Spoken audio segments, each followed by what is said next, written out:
Cəsarətli geyinmək problem deyil.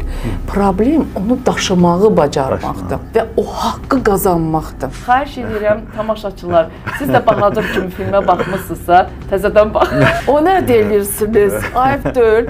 Bizdə belə bir şey var. Üzünə demək olmaz. Nətər olur? Üzündə dalınca danışa bilirik. Üzünə xoşsuz deyə bilmirik. Alatava filminin seriyalarına, 2 seriyasına mən baxmışam.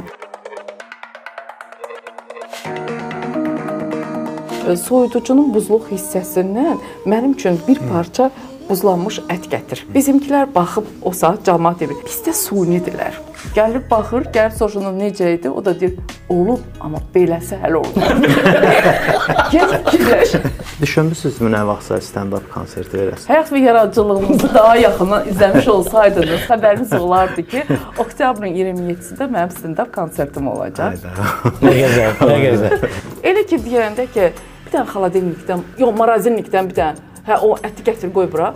Onu da deyirlər, başa düşmədik. Niyə rus sözlərindən istifadə edirsiniz? Bizim sözümüz var, soyuducu sözümüz var, buzluq. Mən bilirəm, siz cəsarətli adamsınız, çəkinməzsiniz o məsələdə. Yox, mən boynuma cəsarətli deyə belə şeyləri qoymaq lazım deyil. Yox, Hollywood'a da gedib çıxırlar ki, bu Hollywood filmi deyil. Bizim xəbərimiz yoxdur. Gör, bizi bilmirik ki, neynəmək. Və mənim stand-up konsertimin də adı belə olacaq, Mintonasiya. Mintonasiya. İstədiyim qədər yeyim, amma kökərdir. Çörəyi kəsirsən belə, dolmağın yağına belə. Yəni, nə problemim var ki, mən oturum Bahadur kimi yemək yiyim.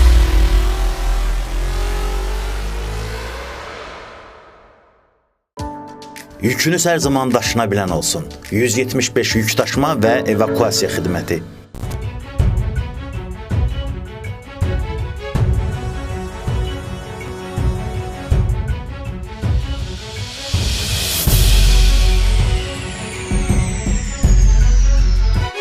Salam dostlar, hər vaxtınız xeyir olsun. Qara Qırmızı layihəsi yenidən efirdədir. Qonağımız əməkdar artist, teleaparıcı Dilarə Əliyevadır. Dilarə xanım, xoş gəlmisiniz. Çox təşəkkür edirik ki, dəvətimizi qəbul elədiniz. Təşəkkür Bizim layihəmiz də yenidir. Bu həm də bizim layihəmizə bir dəstək oldu. Çox sağ olun, təşəkkür edirik. Əslində özüm də bura tapşırıqla gəlmişəm. Sizə dəstək olmaq üçün. Çox təşəkkür. Layihəniz uzun ömürlü olsun, baxımlı olsun, dinlənməli olsun, ibrət götürməli olsun və s. ən gözəl şeylər sizin layihənizlə bağlı olsun. Çox təşəkkürlər. Mən hesab edirəm ki, tapşırıqla gəlməyin bu tərəfi yaxşıdır ki, bəli. Layihəni də tərifləyəcəksiniz. Bəli, əlbəttə ki. Arada siz də tərifləyim. Dilarə xanım, arada elə danışırsınız ki, qafiyə ilə, ritmlə. Arada? Məncə, mən həmişə ilə danışıram. Yəni, hərdən qafiyə ilə danışırsınız ümumiyyətlə. Belə baxıram, siz şeir də yaza bilirsiniz yəqin ki. İstəsəm yazardım, sadəcə özüm istəmirəm. Cavanşirin qulağından uzaq. Mən belə bir söz deyim də, ümumiyyətlə mən ahəng qanununa tabe olan cümlələri istifadə etməyi çox sevirəm. Məncə elə nitq daha axıcı olur, maraqlı olur, səni fərqləndirir və televiziyaya ilk gəldiyim gündən də bu dəstəxətti, bu üslubu ona görə seçdim ki, baxdım ki, belə danışan ya yoxdur, ya da çox azdır. Çalışmışam ki, sözün şeiriyyəti fikrin şeiriyyətinə xidmət eləsin. Fikir maraqlı şəkildə öz təzahürünü tapsın. Bu yolda da hər zaman çalışmışam. İllərdir üzərimdə işləyirəm.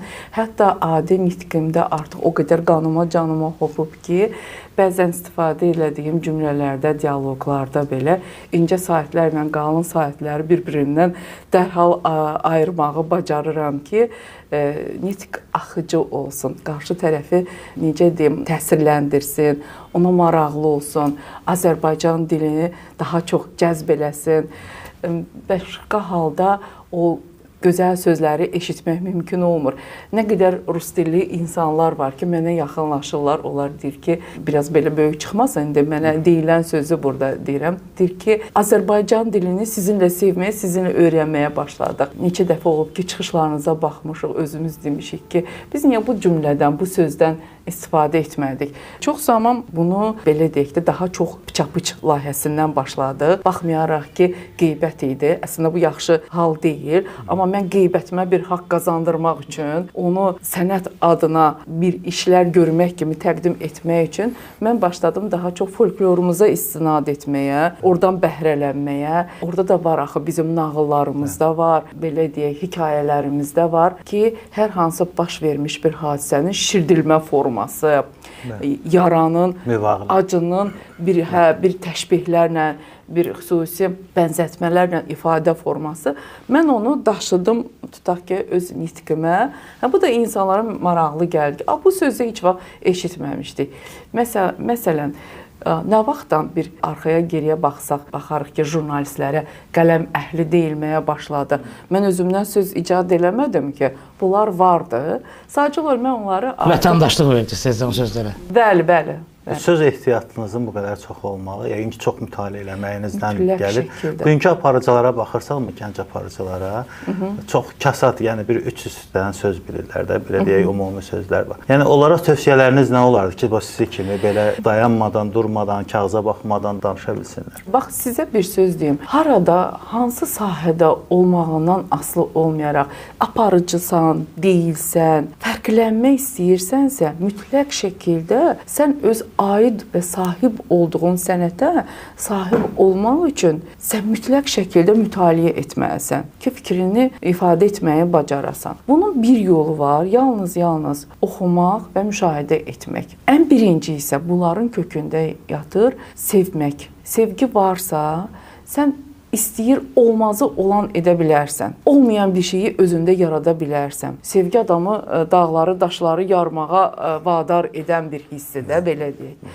Əgər mən tutaq ki, bu işi görmək istəmirəmsə, mən nə onunla maraqlanacağam, nə bir də ideyan olmalıdır, hədəfin olmalıdır, öz üslubun olmalıdır, cığırın olmalıdır. Sadəcə mən də varam, buralardayam deməklə bir yerə qədər var olmaq olur. Tanınmaq da olur, şöhrət qazanmaq da olur, populyarlığından 2 addım yeriməmək də ola bilər. Amma öz adından yaxşı mənada bəhs etdirmək, sənəti önə gətirmək, sənətinlə özünü sevdirmək, bunun üçün zəhmət tələb olunur, yuxusuz gecələr tələb olunur, vaxtını hər yerə verməmək tələb olunur, dost tanışdan ayrı düşmək, qohum qardaşdan səndən inciməklərini belə göz altına almağı bacarmalısan. Başqa cür halda sən ola bilməzsən. Yəni zəhmət mütləqdir. Çünki istedadlı aparıcılar, mən də efirimizdən həm incəsənət aləmindən gəlmiş, səhnədən gəlmiş aparıcılarımız çox idi. Son 20 illər nəzər salsaq, həm jurnalistika təhsilli aparıcılarımız çox idi və onlar bir arada çox populyarlaşdılar, şöhrətin zirvəsinə qalxdılar, amma qala bilmədilər o zirvədə. Mən hesab edirəm ki, mən düşünürəm ki, bunun səbəbi, qalanların qalmağının səbəbi daha çox zəhmət çəkmələridir. Çox doğru vurğuladınız. Bu yaxınlarda elə dediyiniz məsələ də artıq mənim bir neçə verilişimin müzakirə formasıdır. Mən sevmirəm mənə deyəndə ki, yadınıza gəlir, o vaxtı siz bunu belə eləmişdiniz. O vaxt üçün də eləmisən, dünən üçün də eləməlisən, bugün üçün də eləməlisən, gələcək üçün də eləməlisən. Sən əgər öz adından bəhs etdirən bir sənət sahibi olmaq istəyirsənsə, necə ki, təbabət elmi su kimi axır, bir yerdə durmur, gündə nələrsə icad olunur. Yaxşı həkim ən son dünənki, bugünkü, biraz qabaqki tendensiyadan xəbər tutması necə gərəkirsə, bir aparıcı aktrisanın da artıq dünyada nə proses baş verir, hansı qatda məsələlər həll olunur, aktyordan hansı oyun tələb olunur, nə təzə icad olunur, nə üsul var, nə yol var. Bununla bağlı mütləq şəkildə maraqlanmalısan və özün üzərində işləməlisən. İşləməsən, inkişaf eləməyəcəksən. Dünən tapdığın, dünən elədin, dünəndə qaldı. Bu əlaydı dünən. Bu, bilirsiniz nəyə oxşayır? Niyə görə bugün artıq yaşamırlar? Bax, bunu belə qısa, belə lap açıq, aydın formasını deyim də. Elə bilin ki, sizin bütün ölkənin, az qala bütün dünyanın bildiyi bir lətifəni danışmışsınız, gülmüşsünüz. Buna gülüb qutarmışıq. Sən 20 ildir eyni lətifəni danışıb, əgər sən sənətkarsansa, peşəkarsansa, bildiyi, yenə danışdırıb, yenə güldürə bilərsən. Amma bu da başqa bir lətifə danışır. Amma da onu bilmişik də, onu gördük də və yenə ardı. Ardı da yalnız zəhmətlə, yuxusuz gecələrlə əldə olunur. Bu gün buradayam, gücüm özümə çatır, özümdən danışa bilərəm. Məsələn, elə bir 2 gün sonra çəkilişim olacaqdı. Bir prosedur qəbul eləməliydim. Xanım dedi ki, Dilara 1 saata götürəcəm səni. Dedim, yox, mən gedim veriş çəkəcəm, mən verişə hazırlaşmalıyam. Dedi, verişi nə vaxt çəkirsən? Elə bir ki, 4-cü gündür. Dedim, 6-cı gün. Ayda, gülməlisən. Sən Dilara Əliyevasan. Sənin üçün, dedim, mən bircə saniyə sənin kimi düşünməyə başlasam, vəssalam, onda olmayacam Dilara Əliyeva. Mən gedim oralarda. Mən hər dəfə elə bir ki, ev tapşırığı almış bir əlaçı şagird kimi ki, mən getməliyəm, özümü göstərməliyəm. Artıq 27 ildir ki, mən hələ bir veriliş olmayıb ki, mən ora elə-belə bəzənim gedim. Mən bütün həftəni verişə hazırlaşıram. Bizim çəkilişimiz baş verənə qədər, bax bu saat indi gör neçədir?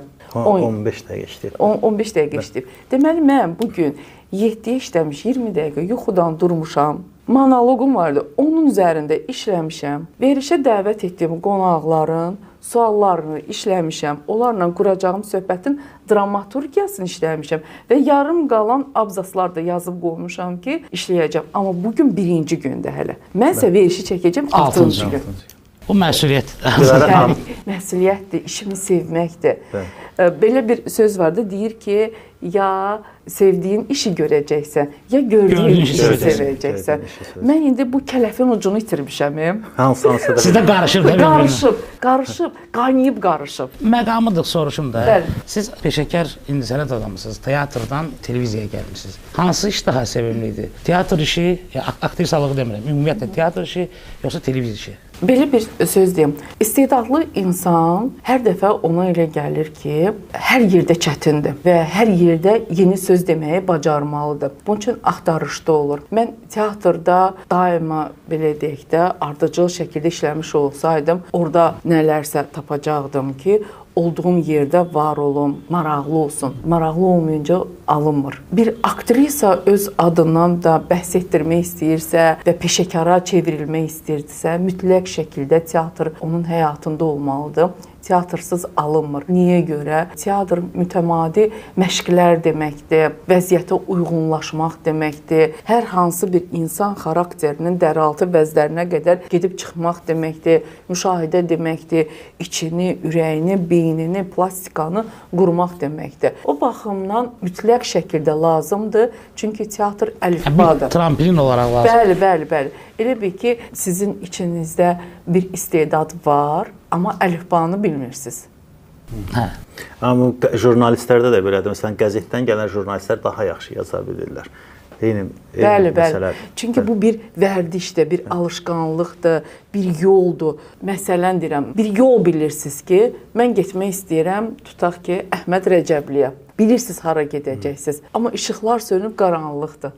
O yolu necə getməyi bilmək. Bəli, o teatr elə bil ki, o həmin o işıqdır. Yoluna işıq salır. Sizin yolunuzdakı işıqlar o teatrda. Bəli, səni silahlandırır, gücləndirir, başqalarından fərqləndirir. Bax görürsüz necə gəlir. Qafiyə ilə yenilikdən danışdınız ki, yəni eyni lətifəni 20 il danışmaq olmaz. Amma indi belə bir məqam gəlib çatıb ki, həm bizim filmlərimizdə, həm siz aktrisa olduğunuza görə, həm aparıcı olduğunuza görə, bunu ikisini də deyə bilərəmsə, həm bizim filmlərimizdə, həm də aparıcılar arasında biraz yenilik eləmək istəyirlər, amma biraz da belə deyək də əndazədən çıxırlar. Filmlərimizdə belə söyüşlər var. Aparıcılar küçə dili ilə danışırlar, loru dildə danışırlar. Bunlara münasibətiniz necədir? Mən də burada oturub belə bir çək kimi. O nə deyirsiniz? Ayıb deyil. Olur axı, adam biraz yaşlananda niyəsə ona elə gəlir ki, sənə bu haqqı veriblər, sən kimi istəsən danlaya bilərsən.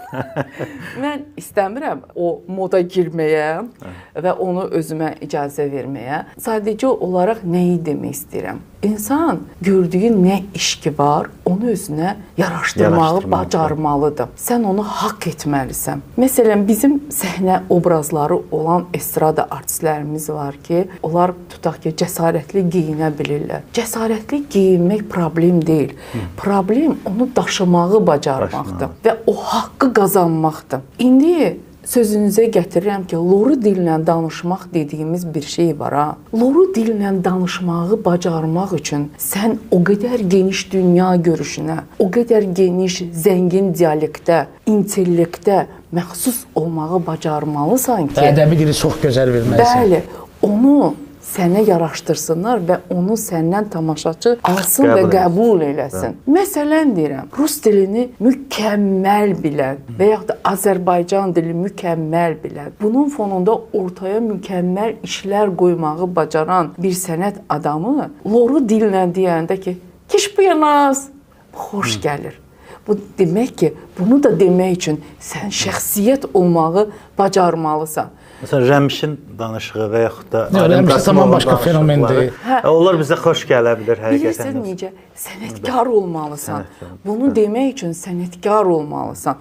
Söhbət lazım deyil ki, sən gəlib çatasan bəlli bir yaşa, sənin olsun 70 yaşın, 60 yaşın falan. Ondan sonra cavankində müdrik və sənətkar olmaq olar. İstedadlı insanlar, mən onlara sənətkar istəyirəm deyək. Ömür qısadır, ömür vəfasızdır.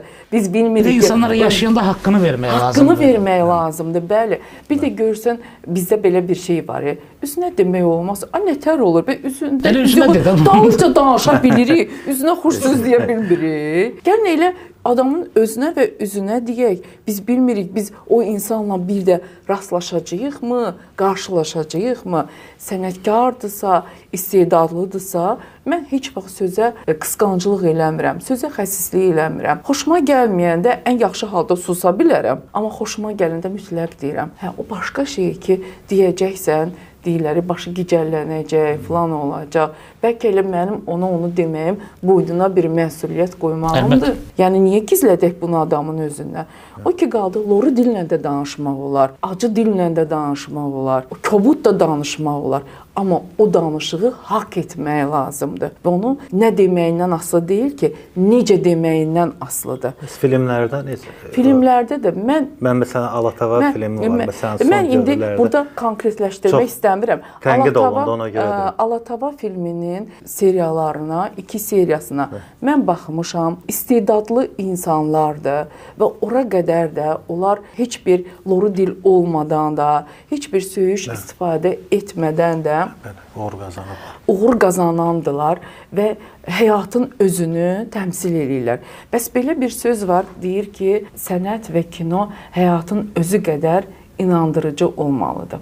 Düzdür? Çox yaxşıdır əslində, belə çox inandırıcı. Bəs o filmlər də həyatımızın güzgüsüdür. Filmin adı üstündədir, Alatava uşaqları.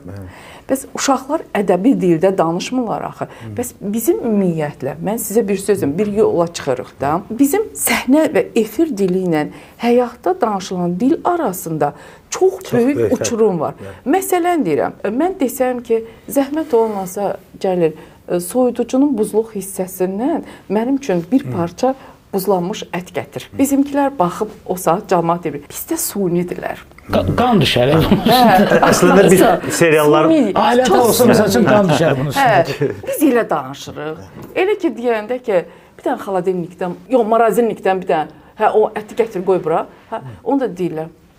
Başa düşmədik. Niyə rus sözlərindən istifadə edirsiniz? Bizim sözümüz var. Soyuducu sözümüz var. Buzluq. Niyə bunu istifadə etmirsiniz? Əslində indiyə qədər seriallarımızın bir çoxunu tutmamasının səbəbi də elə onların dediyiniz tərzdə danışmalarıdır. Yəni dilin özündə uçurum var. Belə deyirsən belə çıxır, belə deyirsən belə deyir. Alatava serialının 2 bölümünə mən izləmişəm. Kifayət qədər istedadlı aktyor ansamblı var. Mənim üçün qəbul olunandılar. Çünki hər biri gəncdir, belə deyək də, cavandır. Bilmirəm, yaşları neçədir. Ən azından gənc görünürlər. Gənclər də, yəni öz üzərlərində işləyirlər. Onların dialoqlarının temporitmi, bir-birlərini duymaqları, çox təbii. Bəli, eyni havanı, eyni Alatavanı paylaşmağı mənə xoş gəlir və mən onların o danışığına haqq qazandırıram. İkincisi də ki, belə bir söz deyim də, bu söhbət orada söyüşlə danışıldı, bu loru dildə danışıldı. Mən nəyi demək istəyirəm?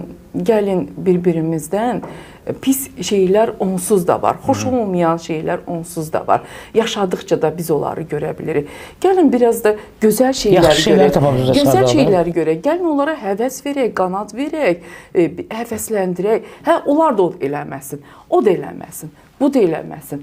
Hə, eləməyək. Bu rəngdə bizim səhnəmizdə, efirimizdə olmalıdır. Bəli, bəli. Axı onlar çox istedadlıdırlar. Türklərdə olanda biz onu rahatlıqla qəbul edirik. Mən onların yanındayam, gördükləri işi alqışlayıram. Mənim xoşuma gəlir. Çünki onlara o haqqı verirəm. Onlar belə deyək, Don Kixot kimi yel dəyirmanları ilə sanki vuruşurlar, mən sizə deyim. Bu qədər çətin bir dönəmdə, yaradılmayan şəraitdə, yaratdıqları şəraitə görə və bu filmə görə mən onları alqışlayıram. Təşəkkür edirəm, əlbəttə. Bu çox gözəl münasibətdir. Mən istəyərdim ki, bizim digər əməkdar artistlərimiz, xalq artistlərimiz də filmə baxanda düşməni mövqe ilə baxmasınlar. Və hətta ki, siz deyirsiniz 2 seriyasına baxmışam, amma artıq 5 seriyası çəkilib. Bəli, vaxt zaman ərzində, amma mənim beynimin bir yerindədir ki, bundan sonra baxacaq. Bu özü də bir hörmətdir. Çox rəhmət eləsin, böyük sənətkarımız Ramiz Novruz bir dəfə belə filminin qala gecəsi idi. Dedi, çox xahiş edirəm, mikroskopunuzu çıxartmayın. Rahat oturub filmdən zövq almağa çalışın. Güya ki, özü də bəzən elə müzakirə eləyirlər, elə analiz eləyirlər. Güya ki, baxırlar ki, orada var da peşəkar insanlar. Hollywood'a qədər gedib çıxırlar ki, bu da Hollywood filmi deyil. Bizim xəbərimiz yoxdur. Ki, bizi bilmirik ki, neynəmək. Təsəvvür edin ki, biraz yazıq senarist orada kəsir ki, bunu imkanları çatmayacaq eləməyə. Biraz gəlir buradan prodüser kəsir ki, bunu eləməyə mənim imkanım olmayacaq. Sonra meydançada rejissor kəsir ki, bunu çəkmək hardan tapar? Bunu aktyor eləyə bilmir ki, bunu eləmək üçün çox böyük risk lazımdır. Məsələn, kəsilə gedir. Bizdə bunun xəbərimiz var. Az qalırıq kino gedəndə, orada ekranın dalından çıxaq deyək ki, vallahi xəbərimiz var, bilirik. Sadəcə olaraq buna imkan olub, bunu çıxardaq. 100 minlik kinodan elə bil 6 milyonluq, 10 milyonluq kinonun şeyini Bəli, 100 min çox dedim. Bizdə 100 minlik çox az film var. Bəli. Dilarə xanım, sizdə satira da var. Görünür ki, Mirzə Əkbər sahibi çox mütaliə eləyirəm, bəli. Və bu satiralarınız sizin monoloqlarınızda da, stand-uplarınızda da görünür. Heç fikirləşmisiniz ki, sizin stand-uplar sizdə çox orlanlar, hətta siz qəmli stand-up da eləyə bilirsiniz, güldürən stand-up da eləyə bilirsiniz. Düşünmüsünüzmü nə vaxtsa stand-up konserti verəsiniz? Əlbəttə, həyat və yaradıcılığımızı daha yaxından izləmiş olsaydınız, xəbəriniz olardı ki, oktyabrın 27-də mənim stand-up konsertim olacaq. Nə gözəl. Ona hazırlıqlarım gedir. Mütləq bizdə inşallah. Birincisi fotosessiyadır. Fotosessiyanı eləmişik. Əsas iş görülüb. Əsas iş görülüb. Birazdan anonslar da olacaq və mənim stand-up konsertimin də adı belə olacaq. Mintonasiya. Mintonasiya. Bəli, bayaqdan danışdığımız o intonasiyanı. Mintonasiya. Hazırlıqlarım gedir. Çalışıram ki, orada bayaqdan danışdığımız məqamlar, indiyə qədər yaranmış stereotiplər, onları dağıtmağın forması, bəzən insanın özü ilə baş-başa qalması, siz dediyiniz kimi satira olacaq, sarkazm olacaq, çətinlikləri aşmaq üçün hansı yollar lazım olduğunu, mənim baxış bucağımla, bax, onlar da deyiləcək. Yəni, bunlar üzərində söylədiyiniz kimi həm gülməli, həm düşündürücü. Məkan bilinirmi? Bəli, Heydər Əliyevin sarayda olacaq. İnşallah. Biz də təbrik edirik. İnşallah, bilet alıb gələrsiz. Etiketdən yəqin ki, bilet ala bilir. Məsələ kökündən olundu. Hədiyyəlik bilet yoxdur. Yox, niyə olsun? Mən onun olmamağın tərəfdarıyam. 27 ildir bu qız televizorda bir maddə sizdən pul istəmədən qulluğunuzdadır. Stand-upda göstərir. Yox, mən onun tərəfdarıyam. Ümumiyyətlə, həm kinoda, həm teatrda, həm məsələn stand-up konserti olsun, müğənnilərin konserti olsun, hamı tanıdıqlarından belə bir ümidlə bilet gözləyir. Bu olmamalıdır. Biz həm də özümüz nümunə göstərməliyik ki, bu konsertə, bu teatra, bu kinoya bilet alıb getmək lazımdır. Mən, məsələn, eyni şey bizim kitab sahəsində var. kitabın çıxan kimi gözləyirlər ki, sən ona yazıb bir kitab hədiyyə verəsən. Niyə qardaş, get al da. Bəli, razıyam. Yəni bir o qalır ki, aktyoru gətirək ki, otur bizlə söhbət edək. Konserti necə verəcəksən? Yoxdur, aktyorun da işi səhnəyə çıxmaqdırsa, bizim də işimiz bilet alıb onu izləməkdir.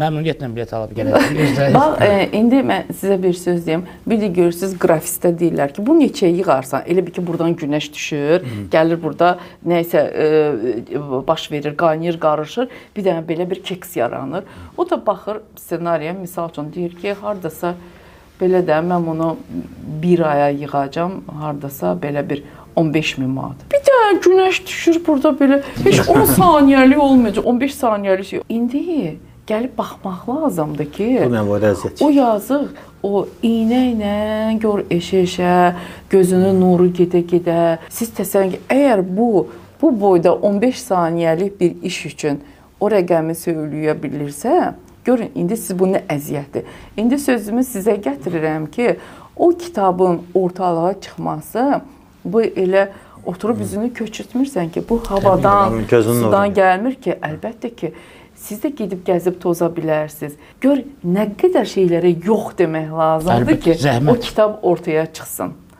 Biz zəhmətə dəyər verməyəndə, bu çox, necə deyim, elə bir şey yoxdur da ki, ölçü vahidi ki, o nə demək, nə ilə hesablana bilər. Ona görə də hesab edirəm, bizim indi sənət mədəniyyət mühitimizdə biraz ehtiyac var dəyərləndirilməyə. Elə sualı da oradan... Biraz yox. Daha çox var. Elə dəyərləndirməyə ehtiyac var. Bir də görürsünüz ki, çox zaman dəyərlilər nə zaman özünü dəyərsiz hesab edir, nə zaman ki, dəyərsizə verilən dəyər dəyərlini ağrı ilə qəbul edir.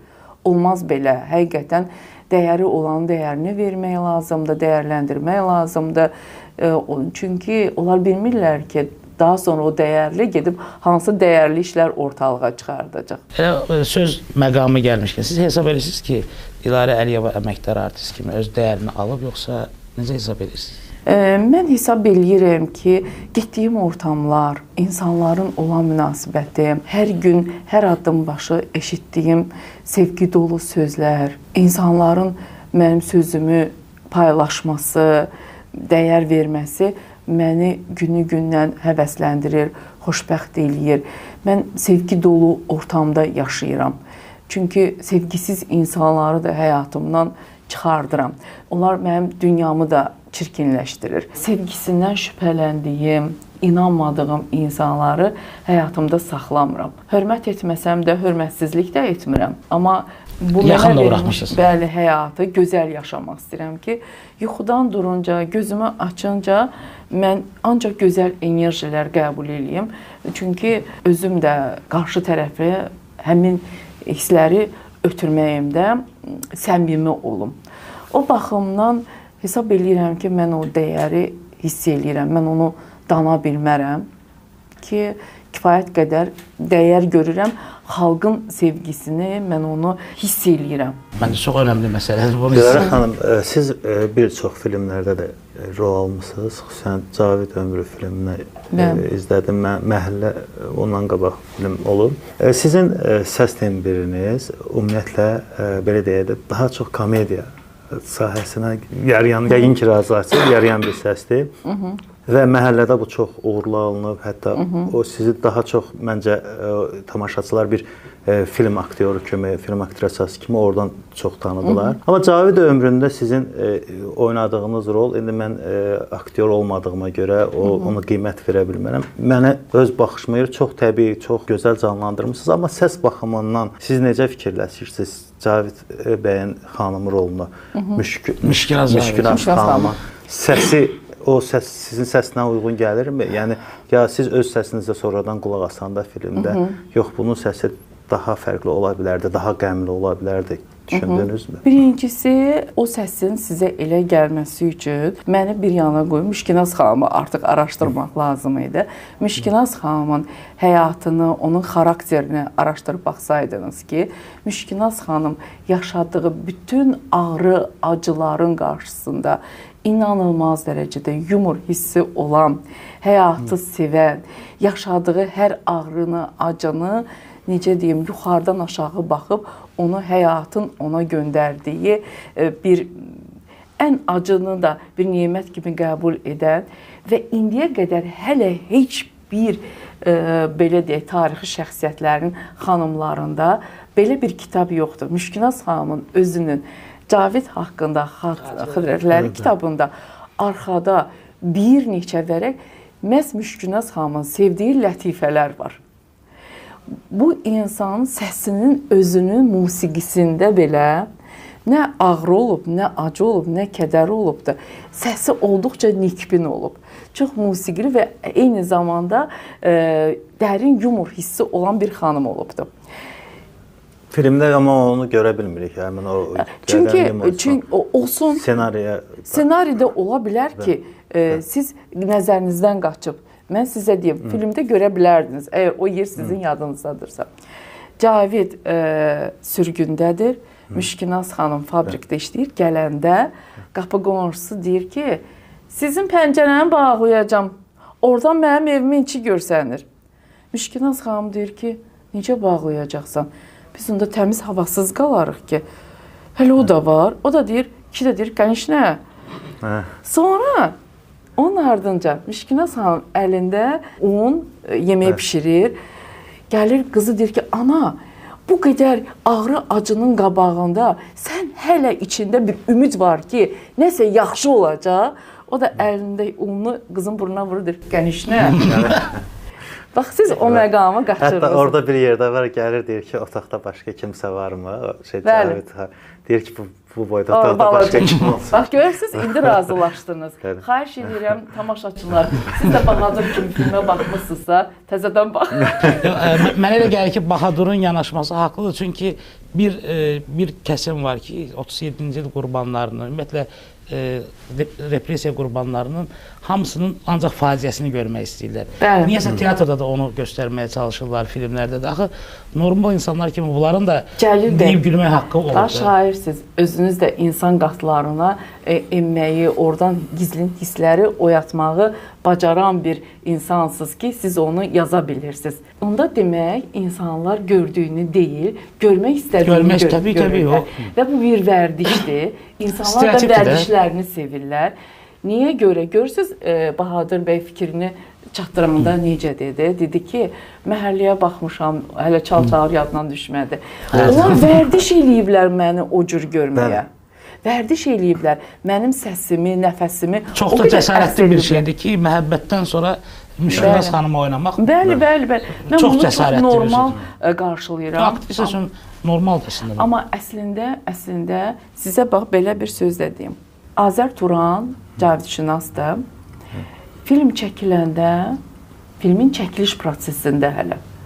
O biləndə ki, Ramiz Həsənoğlu məni çəkir Müşkinaz xanım roluna, Turan xanım dünyasını dəyişmişdi. Deyib ki, necə ola bilər belə bir şey olsun? Dilarə Space'də bıçaq-bıç veriliş aparırdı qulaqla. Bir gün Turan xanım gəldi işə, dedi, Azər, axşam baxırdım həftə çal-çağırına, orada bir qız var, danışır, otaqdayam, qulağıma aldı, inan deyir, tüklərim biz-biz durdu. Qulağıma anamın səsi gəldi. O qızın səs tembri, musiqisi anam kimidir. Yəni, burada proseslər baş verir və bizim xəbərimiz. Bax, siz təsəvvür eləyirsiniz. Bu sözlərdən sonra mən, indi deyəcəksiniz belə, mən filmin dublyajı zamanı, mən bunu eşitməmişdim, bilmirdim. Mən filmin dublyajı zamanı, mən Ramiz müəllimi deyəndə ki, gəlin mənim səsimi Mehriban Zəki yazsın. İnsanlarda stereotip formalaşıb, məni daha çox çal-çağırdı. Dedi, yox, sən özün yazacaqsan. Bu hadisəni də danışdı. Dedi, onu sən oynamısan, onu sən özün hamıdan yaxşı hiss eləyəcəksən. Yeri gəlmişkən Mehriban Zəki haqqında sizin monoloqunuza baxdım. Bəli. Əslində Mehriban Zəkini tərifləyirsiniz, amma sonda kövrəli bağladınız. Nə üçün? Bəli. Mehriban Zəkini tərifləmək üçün o sözlər yetməzdi. Çünki insan sözləri, hiss etdiklərini sözə çevirməyi bacarmırsa, onlar əvəz olunmaz hisslərdir. Bunu yalnız şairlər bacarır. Mənə qalınca isə bizim aramızdakı o bağlılıq, dostluq, bunlar hamısı Mehriban Zəkinin sənətkarlığının qarşısında kiçik qalır. Məni kövrəldən isə təbii ki, hamıya məlum olan o yaşantılar idi. Bir də ki, insan keçirdiyi hissləri sözə çevirə bilməyəndə də çabalayır. Emosiyalarım daha önə çıxdı, nəinki sözlər. Həm də bir qədər ortaqlığı məsələsi var. Bir qədər ortaqlığı da var. O da insanı təbii ki, biraz silkələyir. Belə. Ora qayıtmaq heç qayıtmıram. Çünki ona görə məzmun yox, söhbətin istiqamətini dəyişək. Cavid ömründə sizin qardaşınız, bizim də əziz dostumuz Vüsal'la tərəf müqabilə olmuşsunuz. Vüsal necə aktördür ümumiyyətlə? Vüsal möhtəşəm aktördür. Deyirəm ki, Vüsal verişimdə qonaq olanda deyirəm ki, Vüsal, səni sevirəm. Birincisi ona görə ki, yaxşı aktyorsan. Amma ən vacibi qardaşımdır da.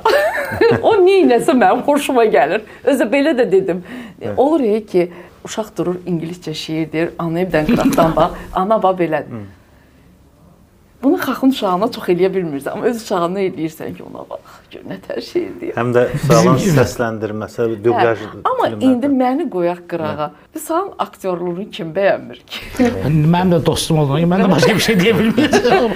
Amma Vüsal doğrudan möhtəşəm aktyordur. Vüsal həqiqətən çox intellektli, dünya görüşlü, işinin peşəkarı, işə peşəkarcasına yanaşan, boyuna düşdüyü o hər bir obrazın öhdəsindən gəlməyi istəyən və bunu bacaran bir aktyordur. O baxımdan Vüsal'la işləmək bəzm istirahətdir. O qədər rahatdır, o qədər gözəldir. Dediyini o dəqiqə anlayır.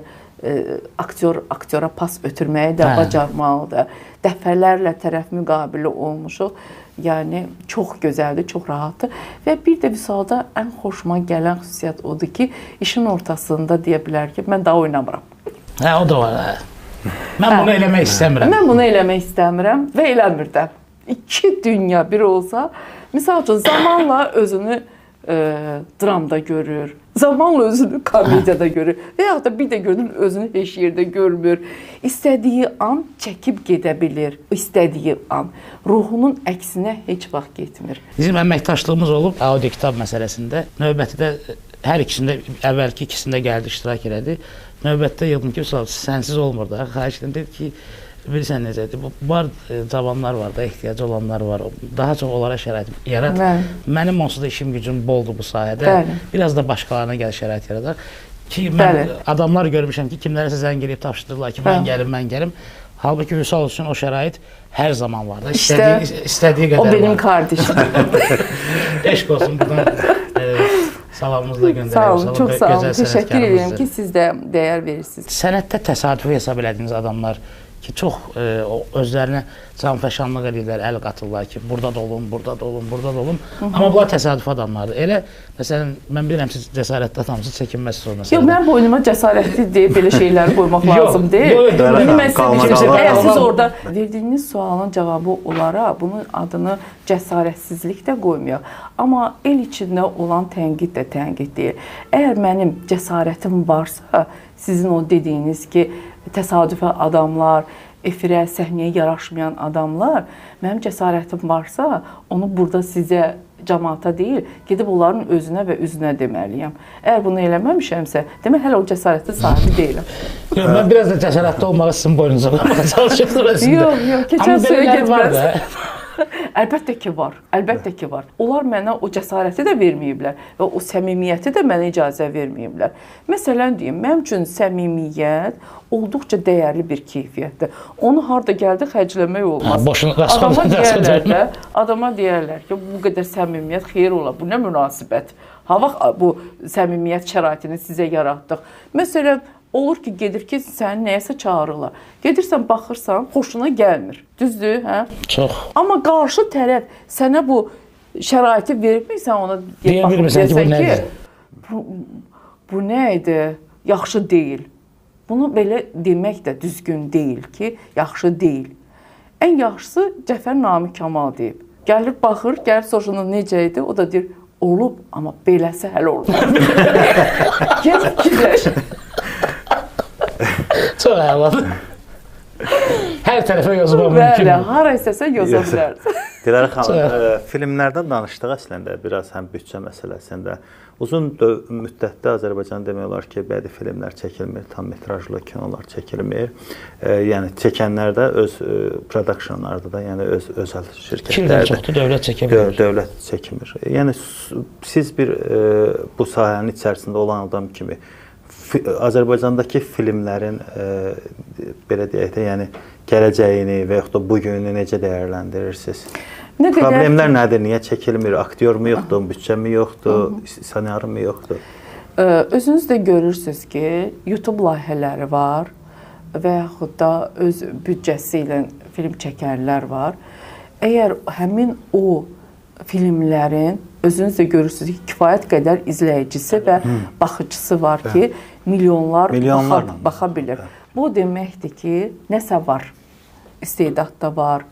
Bu deməkdir ki, azacıq olsa da imkan nəyə çatırsa, onu yaratmaq da var, zövq də var. Sadəcə olaraq bir dənə pul da olsaydı, gəldi əsas məsələyə çıxdıq. Nələr etmək olardı? Təbii ki, Azərbaycanda biraz o dediyimiz şeyi yaratmaq üçün daha zövqlü görüntü, daha yaxşı baxış bucağı, daha maraqlı şeylər. O biraz pul ona imkan versə daha yaxşı olardı. Amma indi çətinliyə düşmüşük, bilirsiniz niyə? İndi o deyir, aclıq adama oyun öyrədərik. Biz indi pul yoxdur. Oturub elə bir ideya, elə bir fikir tapmalıyıq ki, oğul ona istəyirəm. Sənə pul lazım olmasın. Bir dənə fikirlə amma o sahədə başqa cür olmur da. Məsələn, bunu deyəndə, məsələn, rahatlıqla sizə deyə bilərlər ki, az qalıb bu gün sabah Oskar alacaq film var, onu telefondan çəkiblər. Yox, var elə filmlər. Məsələn, Netflix-də telefondan çəkiblər. Bizi çətinliyə salıblar ki, gedin belə bir şey izah edin, belə bir şey tapın. Bu təbii ki, indi bu film, bu sözlərimdəki olan hara qədər həqiqətdir, hara qədər sarkazmdır, onu duyanlar duyur və mesajlarını alırlar. Amma ki, təbii ki, pul olsa çox yaxşı olardı ki, biraz rahatlıq olardı, biraz genişlik olardı, biraz ortaya iş qoyulardı. Daha çox vaxt sərfələmək olardı da. Bəli, bu işlə peşəkarcasına məşğul olmaq olardı. Bax, sizə bir söz deyim. Adi, baxın, zamanında Fikrət Əmirov, Cahangir Cahangirovun yazmış olduğu simfonik əsərlər var, böyük əsərlər var. O əsərlər ki, hardasa 5 ilə, 10 ilə başa gəlirdi. O vaxtı struktur elə qurulmuşdu ki, insanlar özünü bütünlüklə bu işə həsr edə bilirdi. Həmin ərəfədə onun dolanışığı var idi da. Bəli, bizə miras qalıb. Bugün də biz onu yaşadırıq da. İndi yaranmır, yarananda da elə yaranmır, başqa cür yaranır. Yenə bütün bunlar hamısı gedir, söykənir maliyyəyə ki, onu yaratma gücü, qüvvəsi olan insanlar üçün də həmin o şəraiti yaratmaq lazımdır ki, hər bir şeydən üzülsün, illərlə özünü o əsərlərin yaranmasına həsr eləsin ki, onlar elitar sənət sayılır da. Oradan bu cür geri dönüşlər, qazanclar mümkün deyil. O birisilər kimi. O janr elə janrdır ki, orada çox böyük pullar qazanmaq mümkün deyil.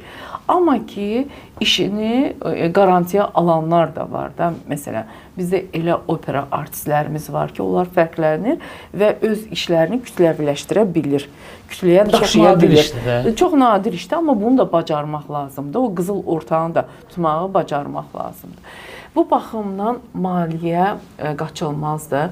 İnşallah ki, hesab edirəm ki, bizim incəsənətimizin kino sahəsi bir türlü bir yerdə yenidən start götürməyi bacarar. Hələ ki, özəl film sektorunun ümidinə qalmışıq. Orada da filmlərin maddiyyatı, maliyyəsi mütləq şəkildə elə olur ki, bu hesablanır, necə olursa olsun, qazanc gətirməyə. Qazanc gətirməsə, o pulun geri dönüşü olmasa, insanlar evlərindən, eşiklərindən olarlar. Hə, bizə deyə bilərsiniz ki, pul yoxdur, nə vacibdir, çəkməyin. O gündə, o vəziyyətdə, o kinolar kimə lazımdır. Daha da zövqümüzü körlüyorsunuz. Bəs elə şey olar ki, necə olsun ki, insanlar potensialı var, sevilir, hər hansı bir obraz var. Necə sözə çıxartmalıdır? Hə, axı, məsələn, sizə deyilə bilər də ki, Cəlil bəy, maddiyyat yoxdur, kitabın vərəqi belədir, üzü belədir. Yazmayın da, çıxartmayın. Elə bir siz deməyin.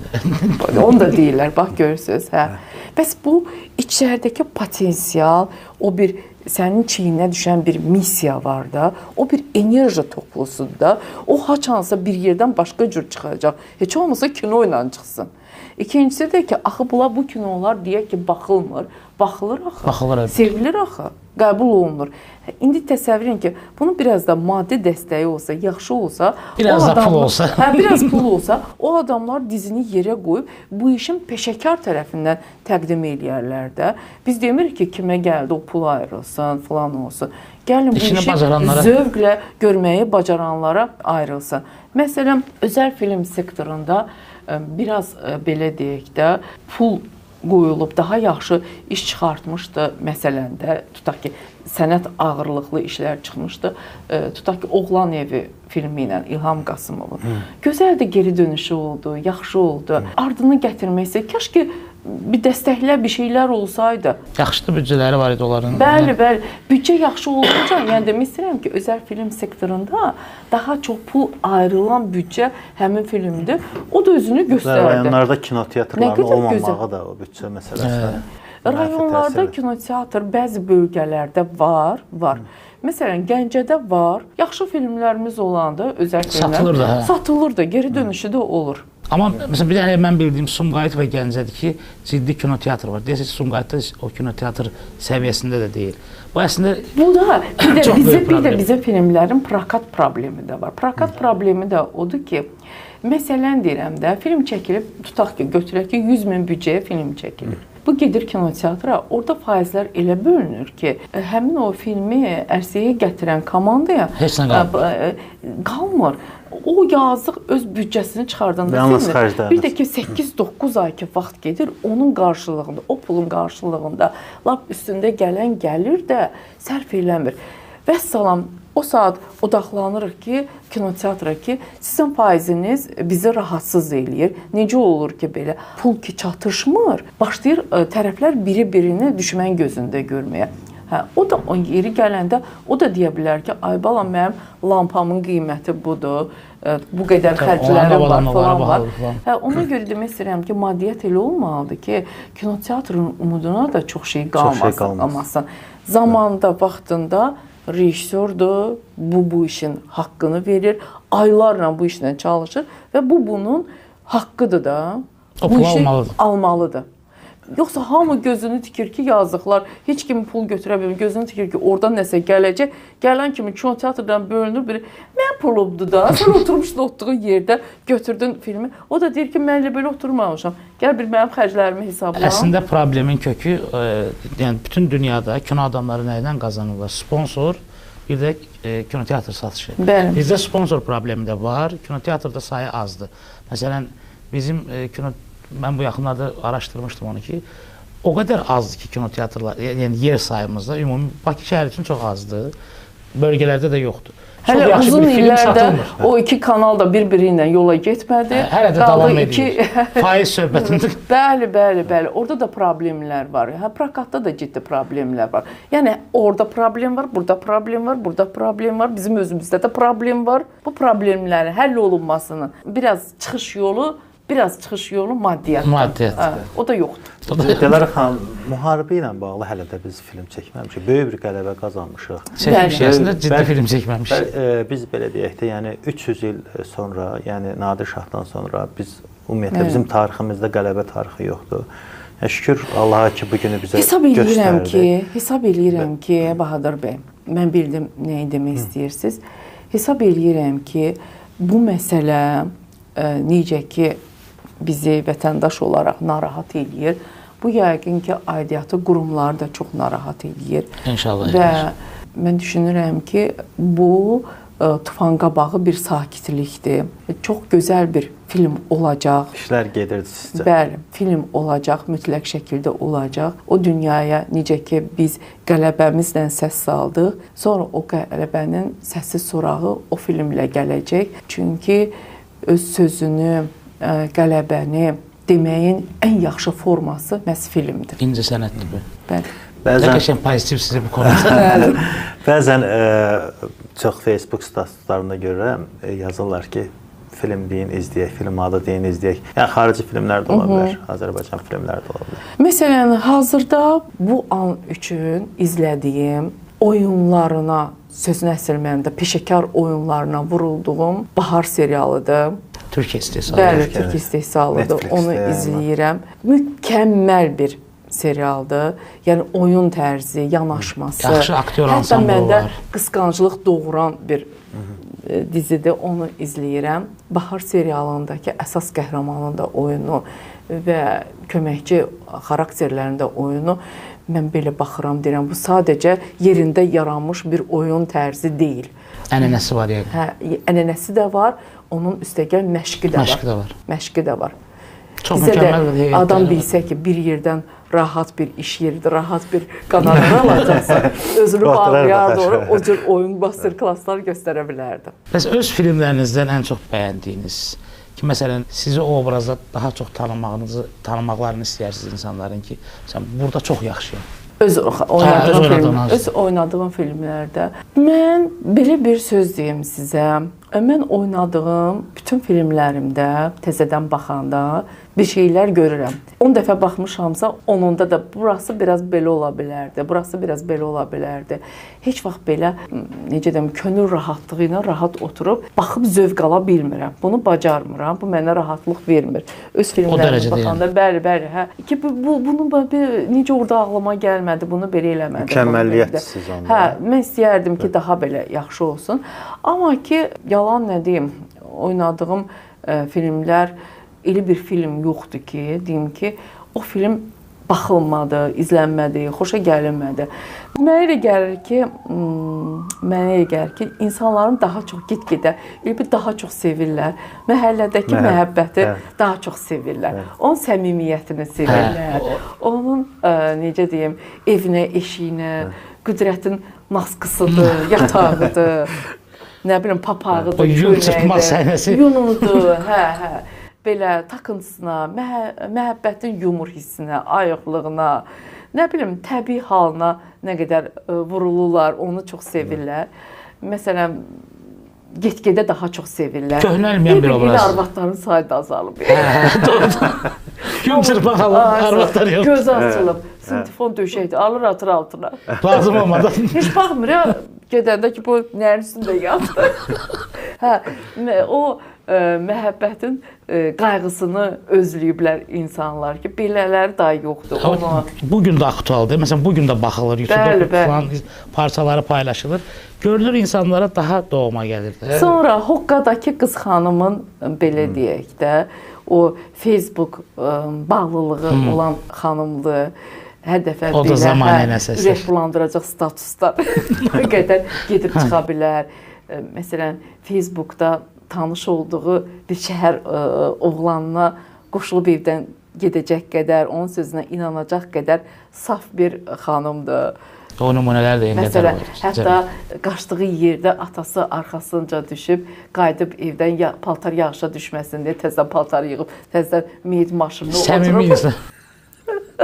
Hə, bütün o səmimiyyəti ilə də ola bilər problemləri var, amma səmimidir. Oynamır ki, gizlətmir ki özüm. Birinci gündən deyir ki, budur. Sonra ən azından ora öz adı ilə girir. Sonra məlum olur. Bəli. Yeri gəlmişkən sosial şəbəkələrdən istifadə edirsiniz? Yox, təbii ki. Heç birindən? Yox, heç bir yerində də yoxam. Instagram, Facebook. Görsən, həyat yaradıcılığımı yaxşı araşdırmamışam. Bütün ölkə bilir ki... Bizim ikinci qonağımız ki, sosial şəbəkələrdən uzaqdır. Bəli. Məşhurların, həm də orada bir məşhur aktyorların, belə aparıcıların, həm də bir o Instagram səhifələri, onların bir qazanc yerinə çevrilir. Onlar da müəyyən postlar var. Hələ o level'a gəlməmişəm. Mən bir müsahibənizə oxuyurdum bugün səhər gələndə, şəhərə gələndə ki, biraz da qorxursunuz sosial şəbəkələrdə olmaqdan ki, xoşa gəlməz şey yazarlar, mən ondan narahat olaram. Yox, ondan o qədər narahat olmuram. Daha narahat olduğum məqamlar var, onu açıqlamışam. Elə bil ki, bax, mənim sosial şəbəkəm var. Mənim ad günümdür.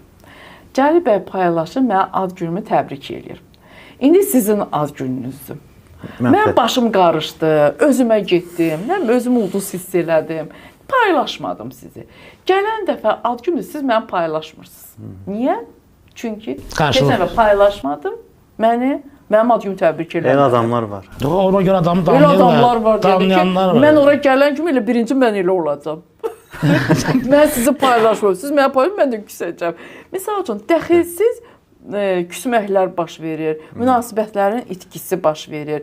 Bu münasibət üzərindən bir-birimizi itiririk. Mən də sevmirəm itkiləri, o itkiləri yaşamaq istəmirəm. Ciddi və həssas məqamda sosial şəbəkələrdə. İndi mən nə qədər həssas qadınam. Təsəvvür elə ki, o boyda həssas məqamlara görə nə qədər qazanacağım pullardan imtina edirəm. Ciddi məsələlər var orada. Bahadır o sahələrə mütəxəssis olduğunu görürəm. O sahə yox. Məsələn, mən tanıdığım aparıcılar var. 500-600 min, 700 min Instagram hesabında var ki, Dilara xanımda daha çox olar. Potensial var. Çox yaxşı status desəm. Hə, çox yaxşı qiymətədir. Bəli, o statusları satmaq olardı. Amma ki, indi ola bilər ki, biraz belə yüngül tərpənmələr var. Ola bilər ki, həvəslərim. Necəsə o məsələnin həllini tapmışam. Həllini tapmışam. Bir şirkət açacaq bunu. Ki, mən niyə paylaşmadım? Mən idarə eləmirəm, şirkət idarə edir. Bəhanə var. Bu da ulduzların eləyə biləcəkləri. Ay, sağ ol, hə. Onu tapmamışdım, onu tapmışam deyə. Yox, bizdə hələ indi formalaşır sistem. Çox yaxşıdır əslində. Həm sizi qoruyur, həm... Belə, hamıdan qoruyur. Hamıdan qoruyur. Mən də arxayın olmadığım ortamda olmağı sevmirəm. O situasiyanı ki, mən idarə edə bilməyəcəm. Siz necə? Bir də vaxt alır. Özümə, necə deyim, çox tələbkar yanaşıram. Qarşı tərəfdə eyni zamanda qorumaqla özümü də qoruyuram ki, biz sağlam münasibət ortaya çıxaraq. Soy Production-da vəziyyət necədir? Soy Production-ın vəziyyəti yaxşıdır, inkişaf eləyir, günü-gündən böyüyür. Artıq Soy Production-ın bir 3 layihəsi də əlavə gəlib üzərinə. Film də çəkdik Soy Production-da. İndi bizim konsertimiz də Soy Production-ın məhsulu olacaq. Yəni, nəzərdə tutulması gərəkən çox şeylər var. Soy Production artan və inkişaf edən xətt üzrə yaşayır və nə qədər ki varam, yaşayacaq. Təbii ki, yaşasın. Bir şey düşünmüşdünüz siz, mükafat düşünmüşdünüz Soy Production-ın. Bəli, düşündüm, onu da düşündüm. Onu da ilk olaraq ağlıma gəldi.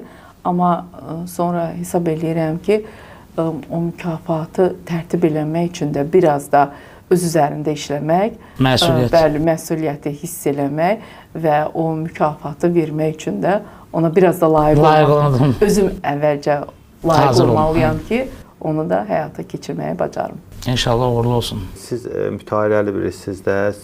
Son dövrlərdə bu qədər işin gücün içərisində kitab oxumağa vaxt tapırsınızmı? Mən daha çox oxuduğum, mütaliə elədiyim insanlar, belə deyək də, daha çox fəlsəfə ilə bağlıdır. Mən onların insan orqanizminə, insan beyninə necə nüfuz eləyirlər, necə oradan hansı fikirlər çıxardılar. Ola bilər ki, mən gün ərzində Kafkanın 3 dənə cümləsini oxuyum.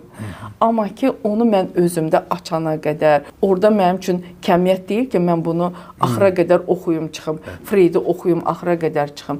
Mənə 3 cümləni oxuyuram və onun üzərindən gezişmələr eləyirəm. Hətta mən, belə deyək, Freudi də bir dəfə oxudum, Nietzsche-də də oxudum. Sonra mən onların sanki dialoqunu yaratdım. Və bu mənim öz tərəfimdən yaranmış bir dialoqumdur. Yəni, bunu mən yaratmışam. Onlar yazıblar. Siz onların düşüncələrindən çıxış edir. Bəli, mən onları qarşılaşdırmışam. Freud deyir ki, mən 30 il qadını, psixologiyasını araşdırdım. Elə də başa düşə bilmədim ki, qadın nə istəyir. Amma Nietzsche-də belə bir şey var. Amma mən onu bu dialoq halına salmışam ki, Nietzsche isə Freud-ə cavab verir. Deyir ki, qadın anlamaq üçün deyil, qadın sevilmək üçündür. Onda belə başa düşdüm ki, siz Nietzsche-ni daha çox sevirsiniz. Bəli, o tapanı axtarana qədər bu artıq tapıb. Bəli. Razıyam. Nietzsche-nin həyatı qadınsız keçdiyinə görə o düşüncəyə gəlib. Həmişə onun uğursuz sevgiləri olub. Freud mənəsində bir ortaq qadını sevirlər, Luz Salome adlı qadını, o da fəlsəfəçi olub. Amma əslində bu məsələdə Freudun Nietzsche'nin tərəfində olmaq daha hamısı sərf eləyir. Sərf eləyir. Çünki bilirsiniz necə bir qadın istədiyini almayana qədər sən onu başa düşməyəcəksən. O deməyəcək ki, bunu istəyirəm. Onu deməyəcək. Sən ola bilər ki, ona nə bilim göydən ulduzları indirəsən, nələr alıb boynuna, boğazına taxasan, amma maddiyyatla onu susturmağa, zərərsizləşdirməyə çalışasan. Amma inanın ki, bir qadını xoşbəxt eləmək üçün, onu özünə dəyərləndirmək üçün, onun istədiyi dəyəri elə bir şeydir ki, o nə alınır, nə də satılır. Hissləri nə almaq olar, nə satmaq olar.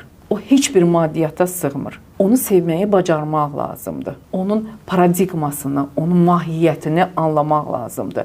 Biz bəzən həyatımızda dözülməz olan insanlara dözə bilirik. Bu nə zaman baş verir? O zaman ki, biz onu sevə bilirik. Məsələn, bir fərqi yoxdur. Bu bir kişi-qadın münasibətidir. Bu ata-oğul, ana-bala və yaxud da ata-qız ola bilər. Biz qarşı tərəfin ən dözülməz, misal üçün, ana da evladıdır, elə bir dəhşətli bir məxluqdur ki, ona anasından başqa heç kim dözə bilməz. Onun bir səbəb var, onundur, sevir. Məcbur sevmək. Bəli, məcburdur, yox. Məcbur da deyil, amma sevir. Bir parçasıdır. Bir parçasıdır da, bəli. Onun izahı yoxdur. Hətta bəzən mən niyəsə bugün bura gələnə qədər beynimdən səbəbsiz özümə suallar verirəm bir riyaziyyatçı kimi. Sonra onu açmağa çalışıram. Deyirəm ki, nə qədər düzgündür. Məsələn, çox qızlar, qadınlar deyirlər ki, niyə mənə demirsən ki, mən səni sevirəm? Bu sözü mənə niyə demirsən? Əslində nə qədər düzgündür. Mən səni sevirəm sözündə sevgi hissi neçə faizdir? Yox da orada sözlərdir. Bəli. Niyə görə belə düşündüm? Bugün belə gələndə mənə. Hesab edirəm ki, bu hansısa məqamlarda deyilə bilər, hansısa məqamlarda xoş gələ bilər, amma yox, orada sevgi hissi yoxdur. Niyə görə? Misal üçün, bir ana evladına necə deyə bilər ki, mən səni sevirəm. Yəni insanın keçirdiyi hisslərin qarşısında ortalığa çıxan o söz o qədər aciz, yazıq, heç nəyə yaramayan, dəxilsiz bir cümlədir ki, o çox bəzən də ana haqqında şeir yazılır. Cəfər Cabbarlının ana şeirini bir kənara qoysaq, nəsə demək lazımdır. Amma məsələn, ana haqqında şeir yazırlar. Başa düşə bilmirsən ki, bunu necə yazır. Adam anası niyə belə sevsin? Adam anası niyə belə sevsin? Amma Cəfər Cabbarlı onu çox gözəl ifadə edib ki, yəni neynəsəm də, yəni bəla bəhrinə yuvarlansam da, yəni neynəsəm yenə də az deyə bilmirəm. O hissləri ki, sözə çevirə bilmirsən, o hisslər əvəz olunmaz hisslərdir. Onu əməldə göstərmək lazımdır. Əməldə də göstərmək. Bəzən də biz qadınlarda, kişilərdə də özümüz də yaradırıq o şəraiti. Bəzən insanın qulağı da acı olur da, o sözü eşitmək istəyirsən. İstəyirsən ki, evladın gəlsin desin ki, ay ana, nə yaxşı ki sən varsan, ana, nə yaxşı ki mən səni çox istəyirəm. Bəzən insan bu sözü eşitmək istəyir. Bu, əmin olmaq üçün. Mən bu, necə deyəm, mədə acanda endorfin orada dilə gəlir. Yemək yersən endorfin orada öz işini görür, sən xoşbəxt olursan. Bu qulaqdakı maddənin adı nədir bilmirəm. Onu da biri görsən bir acılıq hissi yaranır. Amma daha çox qadınlar o sözlərə ehtiyac duyurlar. Çünki qadınlar deyir qulaqlarından sevir. İnandırım sizi, kişilər daha çox ehtiyac duyur. Bir kişiyə bir təriflə ki, bu köynək sənə nə yaxşı qalır. Pah! Razıyam, o da düzdür. O da elə xoşuna gələcək ki. Tərifi xoşlamayan kim var? Dilar xanım, şeydən danışmışkən, endorfindən danışmışkən, bilirəm ki, artıq sağlamlıq haqqında da xeyli maraqlanırsınız. Siz həmişə, belə deyək də, səhnəyə yaraşmısınız, öz səhnə belə vidinizi saxlamısınız. Qidalanmağınız mı deyim, həyat tərziniz mi deyim, necə qidalanırsınız, xüsusi bir pəhriziniz varmı? Bu da xanımlar üçün yəqin ki, çox maraqlı. Bu da bonus olsun xanımlar. Kaş ki, bir dəfə mənə zəng elədilər ki, Dilara xanım, Şaxta babadan yeni ilə arzunuz nədir? Ənənəvi yeni suallardır. Mən dedim, istədiyim qədər yeyim, amma kökər. Bunu Şaxta babadan ciddi cəhlə istəyirəm. O da hələ gətirib çıxartmayıb. Kəşəyə bir şey olar. Bəli, siz də arada getmələr, gəlmələr olur. Amma indi yaxşısınız. Mən demək istəyirəm ki, məndə də getmələr, gəlmələr olur. Qurman bir insan kimi. Bir görürsünüz, kampaniya şəklində bütünlüklə sağlam qidanı qəbul edirəm. Sonra baxıram ki, çox oldu. İndi qeyri-sağlam qida var. Ənəvi. Ayso, çəngəl bıçağı. Dədə-baba qaydası. O iki çörək kəsirsən belə, dolmanın yağına belə. Sağlam Onu axşam onun yarısında üstündən də bir qəşəng pirojna ilə çay içirsən, deyirsən ki, içmədi, bitdi. Heç sizdə də olub, pəriz vaxtı gecə soyuducunun qapağını açmağı. Açır, bəli, özü marazinlik. Adama deyəm, sən orada nə axtarırsan? Onun buradan çıxıb əriməsi üçün heç olmasa bir 40 dəqiqə lazım. Özü də o an adam elə kədərli olur, belə açırsan, bilirsən ki, yeyə bilməyəcəksən. Yemək istədiyin şey də orada yoxdur. Bəli. Sonradan biri ki, mən niyə yeyə bilməm? Xəstəyəm mən. Məncəsiz onu Yəni, mənim nə problemim var ki, mən oturum Bahadır kimi yemək yeməyim. Niyə o yer, mən yeyəmirəm? Hər şey yemək o. Əslində olmaz. Çox istəyirsən, biraz olar. Yəni ki, nəyi demək istəyirəm? Mən bu qədər iştahımın, yeməyi sevməyimin qarşılığında əgər belə qalmışamsa, bu iradəmin gücüdür. İradəmin gücüdür, çünki konkret yemədiyim belə bir şey yoxdur. Mən hər şeydən də yeyirəm, sadəcə olaraq vaxtında həkimə gedirəm. Müdaxilə eləyir. Deyir ki, qızım, səndə şəkərə meyillilik var. Bunu qəbul elə ki, vaxtında deyək. Bilirsə, öz gücüm çatmır. Metarmin dent deyirlər, o şəkərə dirənc olur, falan olur. Bəli. Onlardan qəbul eləyəndə vaxtında dayanıram. Durum yalandan riyakarlıq eləyə bilmərəm, deyə bilmərəm. Bir görsən, öz gücümdən gedirəm. Bir də baxdım ki, dirəndim, o deyir, burjunum atır. Həmin vaxtda gedirəm endokrinoloqun yanına ki, xahiş edirəm, mənə idarə edir. Nizama salın. Ona görə özünü bütünlüklə mən kimi yeyən adamlar nədənsə məhrum eləyəndə daha qıcıq olurlar. Daha stresli olurlar. Bir də ki, daha çox mən zehni işlə məşğul olduğum üçün də daha çox oxuyuram, daha çox mütaliə eləyirəm, daha çox, necə deyim, maraqlanıram. Daha sonra onları əxs eləyirəm də, mənimsəyirəm. Çox böyük enerji tələb edir. Çox enerji, böyük bir enerji yandırıram da. Mənim heç idman eləməyə də heyim qalmır. Elə bil ki, belə süsləşirəm. Zeyni daha çox yorur. 6-dan geç saatlara qədər işləyən adamsınız da, yəni o enerji qalmaz ki. Qlikozanı ən çox yandıran beyindir. Yəni, digər fizik aktivlər o qədər də yandır. Kaş ki, o glikoza mənim piylərimi də yandırardı. Belə cəl salam var. Sualım yoxdur, təşəkkür edirəm. Çox xoş söhbət oldu, səmimi bir ağır oldu. Çox sağ olun. Minnətdaram.